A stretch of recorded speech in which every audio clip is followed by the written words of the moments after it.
Hola, soy el licenciado Camilo Fernández Lede. Quiero agradecer a la Escuela de Humanidades de la Universidad Nacional de San Martín, a la Fundación de Banco Nación Argentina y al doctor Víctor Ruggeri por permitirme estar acá con ustedes, haciendo este curso de capacitación docente, detección, acompañamiento y abordaje integral de los trastornos del espectro autista en la infancia.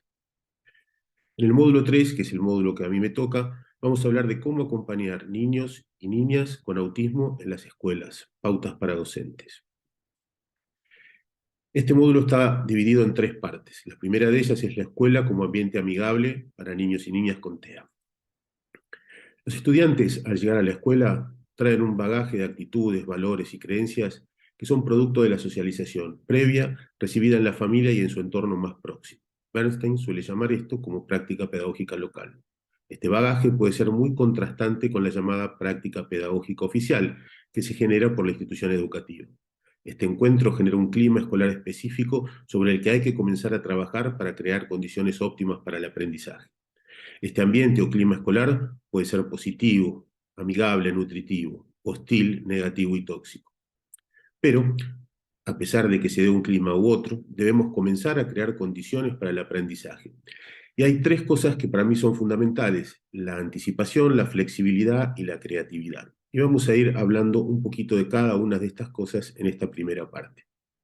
Primero, ¿qué se entiende por un clima o ambiente escolar? El clima o el ambiente escolar es la percepción que cada uno de los individuos tiene de los distintos aspectos del entorno en el cual se desarrollan sus actividades habituales, en este caso el colegio. Es la sensación que puedo tener a partir de las experiencias en el sistema escolar. Hablar de clima escolar implica tomar en cuenta la percepción que tienen cada uno de los individuos que forman parte de la comunidad educativa sobre las normas y creencias que esa escuela tiene. Se refiere al escenario y a las condiciones ambientales que son necesarias para que una persona pueda desarrollarse y aprender. Como decía antes, hay ambientes amigables y nutritivos, pero hay otros tóxicos y hostiles. Hay climas sociales que fomentan el crecimiento personal y otros que lo frenan. Entonces, lo primero que tenemos que ver es que hay cuatro modalidades de vinculación con las escuelas y la que nosotros tenemos que tratar de generar es la primera, la modalidad de la adhesión. Es ahí donde se produce el máximo potencial de identificación entre los objetivos y valores de la familia y la escuela. Por supuesto, tenemos que evitar aquellas modalidades de rechazo y de disociación, pero tampoco es conveniente que se genere una modalidad de acomodación. Tenemos que tender a la modalidad de adhesión para generar un clima escolar amigable. ¿Pero a qué nos referimos con esto? Los factores que se relacionan con un clima escolar amigable y positivo son un ambiente físico apropiado, actividades variadas y entretenidas, una comunicación respetuosa entre todos los miembros de la comunidad educativa, capacidad de escuchar, esto es fundamental, y capacidad de valorarse mutuamente. Un clima escolar amigable es también aquel en que las personas son sensibles a las situaciones difíciles que puedan estar atravesando los demás. Es decir, que hay un gran apoyo emocional y una empatía muy grande. Se asocia habitualmente con esta inteligencia emocional. Ahora, ¿qué características tienen los climas escolares amigables? Primero, es un clima donde se percibe mucha justicia, donde hay un reconocimiento explícito de los logros, tanto para los alumnos como para los docentes, donde predomina una valoración positiva. Existe una gran tolerancia a los errores, hay una sensación en la que todos son necesarios y valiosos. Se crea un sentido de pertenencia y hay un conocimiento de las normas y las consecuencias de su transgresión. Hay cierta flexibilidad ante los errores. Todos se sienten respetados en su dignidad, en su individualidad y en sus diferencias. Hay un permanente acceso a la información relevante y fundamental, un crecimiento personal. Se estimula la creatividad y se permite un enfrentamiento constructivo frente a los conflictos. Todos estos puntos deben darse para que un clima sea amigable, un clima escolar sea verdaderamente amigable. ¿Qué pasa cuando a los docentes se les pregunta sobre el clima escolar? Para los docentes, un clima escolar amigable es un lugar donde, sobre todo, pueden crear y hacer proyectos, donde se sienten valorados y reconocidos, donde reciben un soporte emocional cuando tienen problemas y sienten que pertenecen. Hay otras variables, pero las más importantes suelen ser estas. Son cuatro aspectos importantes para generar un clima escolar amigable. Primero es crear un ambiente activo modificante. Esto lo trabaja mucho el neurólogo Joseph Levir. Un ambiente activo modificante es creado por los docentes es un lugar abierto a la diversidad, que utiliza la experiencia de aprendizaje mediado, la modificabilidad humana, y ahora vamos a hablar en la filmina que sigue sobre la modificabilidad, que estimula la plasticidad cerebral, es esa capacidad que tiene el cerebro de recuperarse, reestructurarse y adaptarse. Evita que se generen barreras que imposibiliten al niño o a la niña que interactúe de manera eficaz con su entorno, y que considera que el peso del ajuste debe recaer sobre el contexto y el currículum y no sobre el aprendizaje, y no sobre el niño. Esto está basado en el diseño universal para el aprendizaje. Este es lo primero que tenemos, uno de los aspectos centrales. El segundo es tener inteligencia emocional. Vamos allá a hablar un punto más adelante sobre esto. Estimular la empatía y practicar la compasión. Y acá sí me quiero detener un poquito porque muchas veces hablamos de la empatía y no de la compasión. Pero la compasión es ir un paso más allá de la empatía. No solamente me debo poner en el lugar del otro, sino que la compasión es hacer algo por ese otro que me estoy poniendo en el lugar de él, ¿no? Y es un pasaje a la acción que es muy importante. Estos cuatro aspectos son centrales para pensar en un clima escolar amigable. Cuando hablábamos de la modificabilidad, acá quiero tomar el concepto de este psicólogo rumano, eh, Rubén Feuerstein, quien dice que la modificabilidad es la modificación estructural del funcionamiento de un individuo, produciendo un cambio en el desarrollo previsto por el contexto genético, neurofisiológico y o la experiencia educativa. Es decir, que cuando uno genera un clima escolar amigable y se genera una modificabilidad, quiere decir que está haciendo un cambio radical en la estructura de una persona. Y eso es a lo que tenemos que tender. Todas nuestras operaciones mentales van a funcionar mucho mejor si yo estoy en un clima que es positivo, que es nutritivo para mí. Hay 8 puntos que son centrales para lograr este clima escolar amigable y uno debe pensar en trabajar en cada uno de ellos. Como director, uno permanentemente está pensando en evaluar cuál es el clima escolar que tenemos. A veces puede ser que haya un enfrentamiento entre los equipos de orientación y el equipo docente, o entre las familias y el equipo docente, o los directivos con los equipos de orientación. Entonces hay que tener una evaluación permanente de lo que es el clima escolar, identificar el origen de las fortalezas, no solo del personal, de los docentes, de los directivos, sino también de cada uno de los que conforman la comunidad educativa y sobre todo de los niños. Valorar lo que son amigos y amigas para los niños, todo lo que tiene que ver con lo social, mejorar la comunicación, manejar el estrés, buscar soluciones, resolver conflictos interpersonales y responsabilidad por nuestros actos. Si nosotros logramos estos 8 puntos, vamos a lograr un buen clima escolar, un clima escolar nutritivo y positivo. Ahora, hay una parte que es importante. Tenemos que ser flexibles, creativos y anticiparnos. Y para lograr esto, hay 3 aspectos que tenemos que basarnos. El primero son las buenas prácticas en educación, los mapas de riesgo y la comunicación para todos y para todas. Estos 3 puntos van a ser centrales para ayudar a que se genere este clima que hablábamos al inicio. Una forma de anticiparse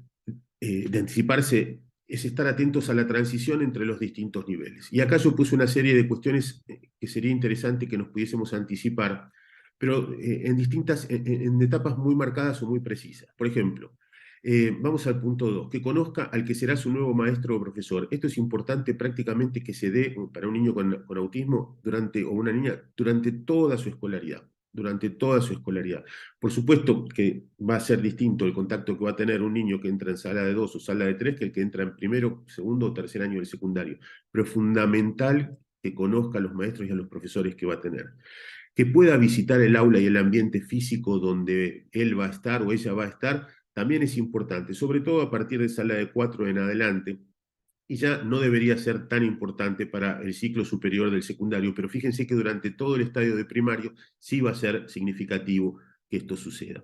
Apoyo del docente para organizar los deberes y las tareas también es muy importante, yo lo considero fundamental de segundo grado hasta el ciclo básico o entrado el primer año del ciclo superior del nivel secundario, un espacio de tranquilidad ante situaciones estresantes, considero que esto debe estar presente desde muy pequeños y acompañar durante todo su proceso educativo. Colaboración de los adultos en los recreos, lo mismo, es muy importante, aunque ya en el ciclo superior, cuando son adolescentes y son más grandes, esto ya deberíamos quitar ese apoyo. Algo que es fundamental y tendría que verse, sobre todo yo lo estimo desde quinto grado en adelante, pero puede ser que se presente antes, son situaciones de acoso de los compañeros. Entonces ustedes van a ver que la línea comienza a marcarse, deja de ser punteada y se comienza a marcar en rojo, más o menos en quinto grado en adelante. La estructuración del ambiente y del tiempo, esto es fundamental. Utilización de programas específicos también. el uso de cuadernos de comunicación va a ser muy útil, y fíjense que hago un distingo entre el uso de cuadernos de comunicación y el manejo autónomo de agenda de actividades, donde debería adquirirlo ya en el final del nivel primario para toda su escolaridad secundaria. Pero esto es una forma de anticiparse muy útil. Uno puede elaborar el listado que le parezca e ir agregando las flechitas. A mí me ha servido mucho esta forma de trabajo, esta modalidad de trabajo. Habíamos hablado de las buenas prácticas en la educación. ¿Qué qué son las buenas prácticas? Son una serie de herramientas que surgen de una experiencia sistematizada y documentada. Al ser aplicadas, permiten tener una mejora en la calidad de los procesos y las actividades de una institución escolar. No es un modelo a seguir, sino es algo que nos incita, nos lleva a ser creativos y a generar cambios que sean útiles. Estas prácticas pretenden mostrar un camino a seguir. Se caracterizan porque deben ser sencillas, sinceras, simples, tienen que ser o dar respuesta a un escenario que es ineludible modificar y mejorar, o sea, sí o sí tengo que mejorar esto, entonces es una buena práctica si logro esa mejora. Son oportunas y apropiadas al contexto donde se realizan, sostenibles en el tiempo, originando impactos y efectos duraderos. Son ejemplos de creatividad e innovación y son reflexivas para optimizar la propuesta y revisar las evaluaciones de efectos y resultados. Por otro lado, deben cumplir determinados criterios. Por ejemplo, basarse en en experiencias, exitosas, de respuestas a situaciones e inconvenientes concretos. Una buena práctica es aquella que demostradamente pudo solucionar un problema y la podemos repetir, la podemos llevar a otros contextos. Promocionar la creatividad e innovación en el diseño y la aplicación, cimentarse en valores y principios esenciales, incluir acciones de coordinación y sistematización tanto de los procesos como de los resultados, propiciar la producción de experiencias positivas, en fin, las buenas prácticas deben cumplir todos estos criterios para ser consideradas como tales. Y uno puede ver buenas prácticas en la bibliografía que les vamos a entregar, uno puede ver buenas prácticas en lo que respecta a la construcción del edificio educativo, al equipo directivo, a los docentes, a los estudiantes, a las familias de personas con discapacidad. Hay buenas prácticas o puede haber buenas prácticas de la familia hacia la escuela y de la escuela hacia la familia. Pero centrándonos en los docentes, no solamente, que lo doy por descontado, deben contar con un sólido conocimiento de las disciplinas que deben enseñar y conducir el aprendizaje, sino que tienen que ser conscientes que cada una de sus enseñanzas van a trascender los muros de la escuela y van a afectar la vida de los alumnos y de toda la sociedad. Entonces, esto es fundamental. Tienen que ser docentes que estén plenamente conscientes de que cada vez que hagan algo con sus estudiantes, van a estar modificando la vida de esas personas y la vida de las personas que rodean a esos alumnos. Ser comprometidos, responsables, comprensivos, motivadores y mediadores de los aprendizajes, generando un ambiente inclusivo, participativo y colaborativo basados en el enfoque del diseño universal de aprendizaje. ¿Qué pasa con las buenas prácticas en las personas con discapacidad? Acá es esencial prestar atención a esto. Tenemos que enfocarnos en la persona y no en la discapacidad. Muchas veces, cuando trabajamos con niños, niñas con algún tipo de discapacidad, estamos pensando más en el diagnóstico que en la persona en sí. Entonces, fundamental para que haya una buena práctica es olvidarnos del diagnóstico, no porque digamos no existe, porque el diagnóstico está, sino olvidarnos que esa persona tiene ese diagnóstico, pensar solamente que en esa persona, en el nombre, el apellido, en su historia, en esa vida, no en la discapacidad. Cuando se hable, dirigirse al alumno, a la alumna, no a los acompañantes, en el caso que lo tenga. Si queremos prestar ayuda, siempre pedir permiso, hacérselo saber, ser pacientes. Muchas veces solemos poner palabras que ellos no quieren decir porque no tenemos la paciencia de esperar que nos respondan a algo. No usar un lenguaje infantilizado, actuar con total naturalidad y limitar la ayuda a lo que sea necesario, porque siempre tenemos que estar atentos a promover la autonomía. Si se trata de un niño o una niña con TEA, hay que comunicarse de acuerdo a su edad, pero adaptado a su capacidad, usando un vocabulario sencillo y asegurándose de que comprendió. Siempre hay que utilizar primero el nombre para que sepa que se está comunicando con él o con ella.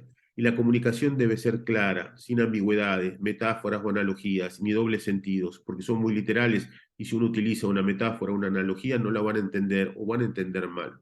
Hay que evitar confusiones, ser naturales y no llenar de palabras el discurso cuando tenemos que trabajar algo con los chicos con trastorno del espectro del autismo, sino usar las palabras adecuadas y pocas, porque después ellos pierden atención, se cansan y dejan de conectar. Entonces hay que ser muy directivos en esto. Evitar pedir cosas que no puedan realizar y sí aquellas que pueden hacer, respetar la distancia corporal, no invadirlos. Muchas veces uno, por querer ser más expresivo o más comunicativo, trata de acercarse. Cuanto más me acerco, menos voy a lograr comunicarme con esa persona. Proporcionar ayuda de manera natural y solo si es necesario.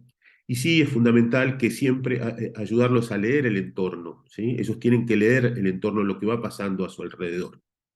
Las buenas prácticas en un estudio que se hizo en Inglaterra hace unos años, en distintas escuelas, tanto comunes como especiales, donde había en las comunes niños integrados y en las especiales donde había puntualmente niños y niñas con autismo, las buenas prácticas salieron los siguientes temas para ser considerados buenas prácticas. Tener grandes ambiciones y aspiraciones para nuestros alumnos con autismo. ¿Mm? No pensar que el autismo los va a limitar, sino que los va a llevar a lugares que no nos imaginamos dónde puede ser, ¿sí? A lugares importantes en su vida. Estar interesados en escuchar la voz de los chicos y de las chicas. ¿Sí? Dedicar tiempo para entender y establecer relaciones estrechas con ellos. Y acá hay algo importante. Estas buenas prácticas en estas escuelas dieron un dato que es muy significativo. No les interesó individualizar y adaptar el currículum para cada alumno, sino que vieron la necesidad de hacer un currículo único para todos los estudiantes. ¿Mm? Entonces, de esa manera, no es que yo estoy haciendo una adaptación específica para alguien, estoy haciendo un diseño tan amplio que los incluye a todos. De esa manera, fomentamos así la independencia y el bienestar no de los alumnos que tienen un trastorno del espectro autismo, sino de toda la población educativa. Usaron evaluaciones múltiples, el personal está muy formado y motivado, y muchas veces cuando entendemos por personal y hacemos reuniones de capacitación, nos enfocamos siempre en el equipo directivo, docentes, equipo de orientación escolar, pero a veces que es necesario llamar al personal de mantenimiento, de maestranza, al portero, porque muchas veces ellos pueden colaborar o deben entender cuál es la situación y necesitan participar de esas capacitaciones. Al equipo administrativo también es importante que puedan participar. Una cantidad sustancial de trabajo conjunto con profesionales especializados. Es fundamental trabajar con los equipos terapéuticos que tenga cada uno de los alumnos y de las alumnas. La capacitación permanente y un personal directivo que tenga no solo una fuerte visión y liderazgo dentro de la escuela, sino también en el entorno, en la comunidad en que está inmersa esa escuela. Es muy importante que exista un personal directivo con esas características. Las escuelas con buenas prácticas tienen altos niveles de comunicación recíproca y vamos a dedicar un poquito a eso. ¿M? Y reconoce que las familias y los alumnos pueden ser vulnerables y que requieren un apoyo adicional. Tenemos que ser conscientes que estas familias vienen con determinadas situaciones que nosotros vamos a tener que ayudar dando siempre un poquito más. Eh, Otra de las cosas que nos permiten anticiparnos y que para mí es muy importante, y ahora vamos a ver cómo se hacen, son los mapas de riesgo escolar. Un mapa de riesgo es un instrumento importante que me permite identificar a mí qué factores de riesgo se pueden dar dentro de una escuela. Además, me da la posibilidad de que estos se puedan cuantificar, es decir, clasificar en el daño que este podría causar, la escala en la que va a estar dividida, ¿sí? Y la probabilidad en que esto puede ocurrir.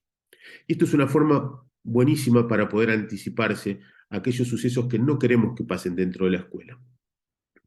Hay distintos pasos a seguir para armar un mapa de riesgo. El primero es hacer una observación, directivos, docentes y equipo de orientación escolar, hay que hacer una observación de los posibles riesgos que puede haber dentro de una institución. Y ahora vamos a ver qué distintos riesgos podemos encontrar.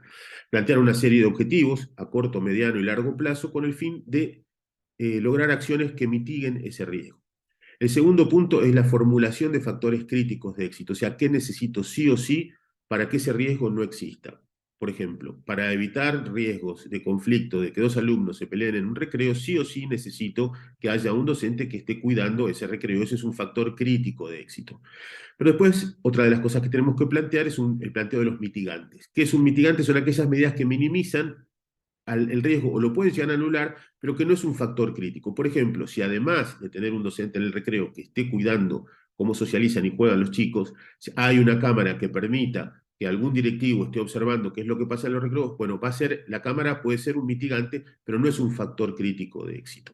Y hay una observación del riesgo residual, que es la diferencia entre los factores generales de riesgo y los mitigantes. Esto tiene que tender a cero pero es muy difícil que se dé cero, y es el riesgo que queda es lo que se considera riesgo residual. Todo esto que parece muy complicado lo vamos a ver ahora hecho en un gráfico.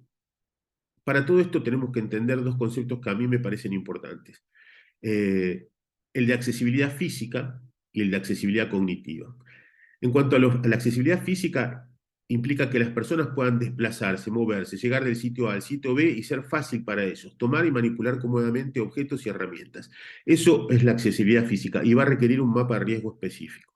La accesibilidad cognitiva va a requerir otro tipo de mapa de riesgo, que será, nos referimos a esto cuando usamos para designar la propiedad que tienen aquellos entornos, procesos, bienes, productos, servicios, objetos o instrumentos que resultan inteligibles o de fácil comprensión. Implica que las personas entiendan el significado de los entornos y, el objeto, y los objetos mismos.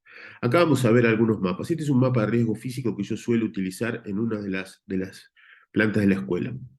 Acá yo detecto dónde están los posibles riesgos, puede haber más, yo hice un recorte para que entrara en la filmina, los posibles riesgos, superficies cortantes, caídas, ruido, electricidad, calor, frío, lo marco en el plano del colegio y después lo paso a una matriz donde considero la probabilidad y la importancia y le asigno y le pongo ahí los números que corresponden. ¿Sí? Entonces, eh, cuando yo hago este mapa, lo que veo es dónde tengo que prestar más atención y ahí me anticipo a las dificultades que puedo encontrar. Hay momentos, hay espacios que son momentos y espacios de transición que es importante también tener en claro y que es importante diseñar un mapa de riesgo para estos espacios de transición. Puede haber más si ustedes ponen en sus escuelas detectar otros. Yo los que más me preocupan son la entrada y salida de la escuela, los traslados y la sala de informática, los espacios de recreos, educación física, actos escolares, el espacio de comedor y los baños. Tenemos que ofrecer seguridad y cuidado en estos espacios de transición. ¿Por qué digo espacio de transición? Porque son espacios que por ahí no estamos mucho tiempo, sacando el aula de informática, que si está un módulo de clase, pero no son lugares donde está mucho tiempo. Las escaleras suelen ser espacios de transición también, yo no lo incorporé, pero podría incorporarse. Son lugares donde se pueden generar riesgos y podemos anticiparnos. La entrada y la salida del establecimiento, bueno, es algo que ahora vamos a ver algo puntual respecto a eso. En estas zonas podemos encontrar riesgos que tenemos que marcar en el mapa y ver qué medidas podemos tomar. Por ejemplo, acá yo pongo en los distintos espacios cuáles son los tipos de riesgo que podemos encontrar, ¿m? Y lo marco en la matriz como hicimos antes.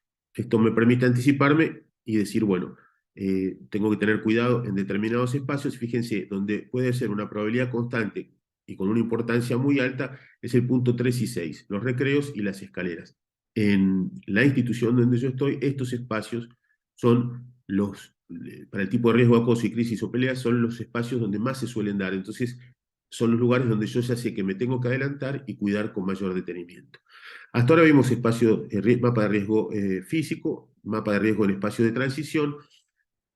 Hablábamos antes de la entrada y la salida, que eran estos espacios de transición y los actos escolares. Bueno, estos son espacios que pueden causar mucho problema en los niños y niñas con TEA por el exceso de ruido, el exceso de gente. Entonces es muy importante anticiparnos y generar medidas que tranquilicen a los niños. Por ejemplo, señalizar mediante una marca visual el lugar donde tiene que estar o debe situarse al entrar o al salir en la formación o en un acto, si es posible cerca de un docente que le brinde seguridad. Observar si existe alguna reacción inusual a los ruidos, al bullicio, a luces, a algo que a mí me permita adelantarme. Entonces, si yo sé que hay a un niño o una niña que le molesta mucho los sonidos, bueno, podemos utilizar algún tipo de aislante. Si es muy leve la molestia, hay aislantes más pequeños y si es más severa, podemos usar aislantes que son mucho más precisos, que anulan mucho más los ruidos. En el caso de ser necesario, sobre todo en los actos, se programará una participación reducida y se le permitirá retirarse del lugar a un lugar más relajado luego de su participación.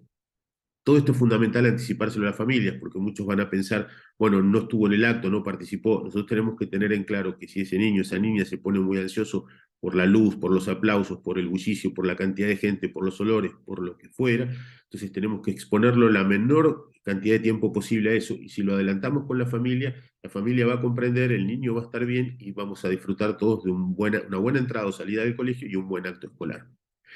Pero también tenemos riesgos que son sociocognitivos.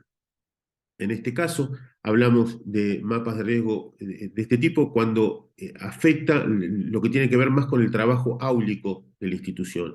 Por ejemplo, observo un inadecuado nivel de mediación por parte de los docentes hacia los niños, o dificultad para desarrollar actividades recreativas apropiadas para todo el grupo. ¿Sí? Muchas veces pasa que decimos, bueno, preparo una actividad y realmente lo disfrutan pocos alumnos y la mayoría no logran disfrutar de esta actividad recreativa que preparé. Escaso conocimiento de los diagnósticos y tratamientos que realiza el alumno, distintos tipos de riesgo. Entonces yo lo que hago es, una vez que formulo en una columna todos los riesgos, veo qué medidas, como en las demás matrices, veo qué medidas voy a implementar para solucionar ese posible riesgo y lo asigno un lugar y en base a eso tomo decisiones sobre dónde tengo que prestar más atención. Todo esto permite esta anticipación que antes estábamos hablando. Ahora, todo esto ayuda a estructurar mejor los espacios. Si yo hago estos mapas, entonces puedo estructurar mejor el espacio áulico, por poner un ejemplo. Es fundamental que haya una estructuración física delimitando espacios para favorecer la comprensión, rincones de aprendizaje significativo.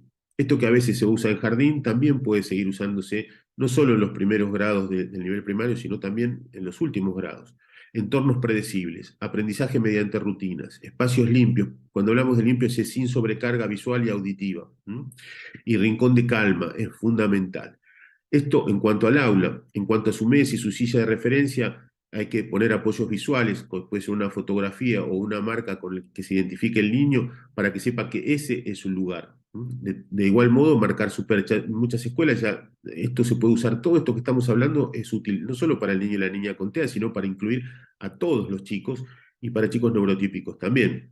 De modo, muchas escuelas yo ya vi que ponen donde los chicos cuelgan su mochila la foto de los chicos. Esto es fundamental. Asegurarnos que sabe lo que tiene que hacer cuando finaliza alguna actividad y qué sucederá luego. Esto es importante, se trabaja con agendas visuales. Utilizar consignas verbales y predecibles como última actividad, se terminó, a guardar. Todo esto es fundamental y imprescindible, esto que está acá, limitar estímulos sensoriales. Para los niños y niñas más grandes, podemos ya pensar en ubicar al alumno con TEA cerca del docente, cerca de la puerta o de un espacio donde él pueda salir. Tratar de generar un espacio dentro del aula para que él pueda moverse y caminar. Yo suelo tener en el aula, en la parte de atrás, un espacio para que los alumnos puedan ir ahí y moverse, volver al banco y sentarse. Evitar que haya distractores lo más posible. Muchas veces en estas fotos está muy sobrecargada, las aulas tendrían que estar menos estimuladas.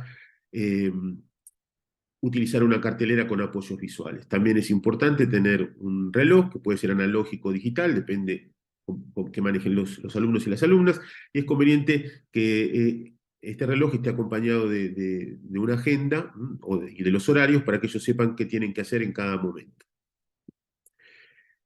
Los apoyos visuales son importantes porque facilitan la comprensión que el niño con trastorno de espectro de autismo tiene del entorno.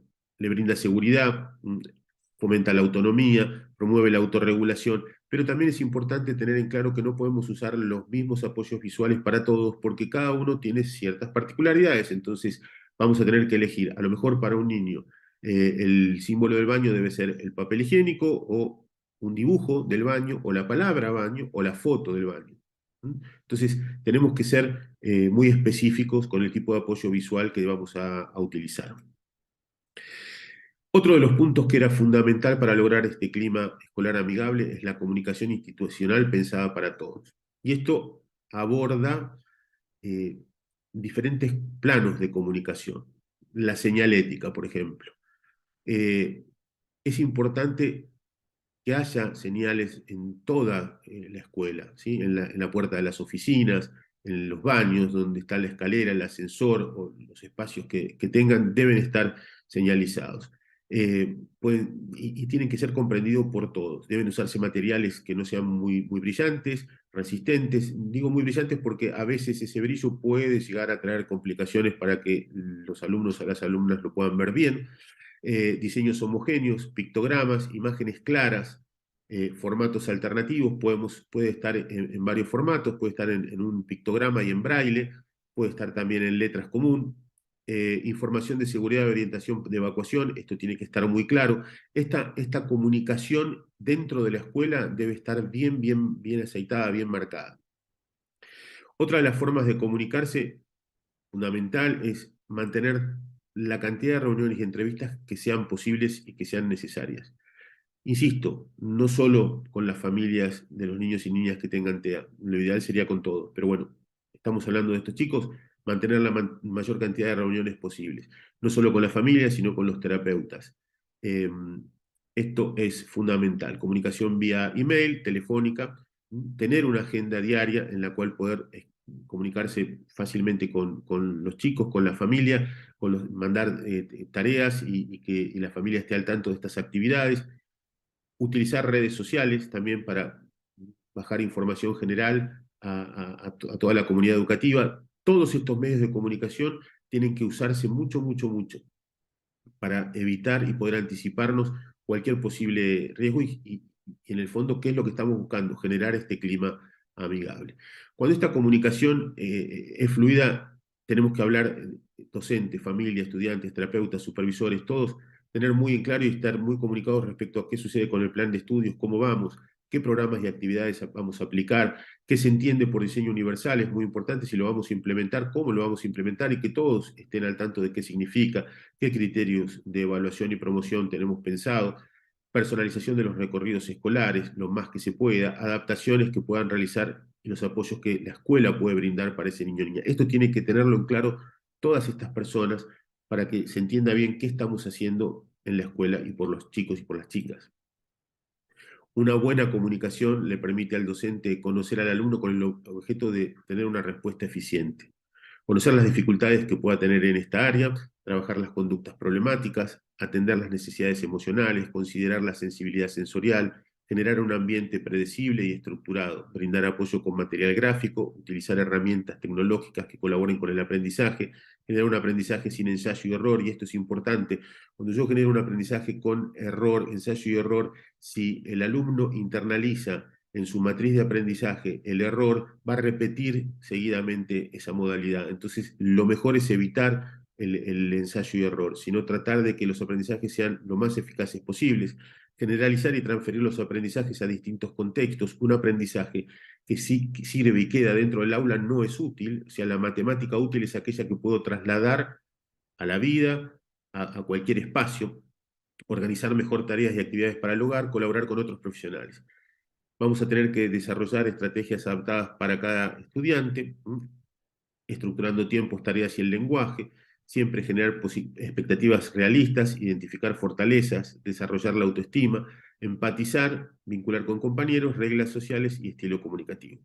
Todo esto va a ser importante para generar un clima escolar amigable. Ahora bien, esta es la primera parte de este módulo y ahora vamos a continuar con la etapa 2 y 3. Muchas gracias.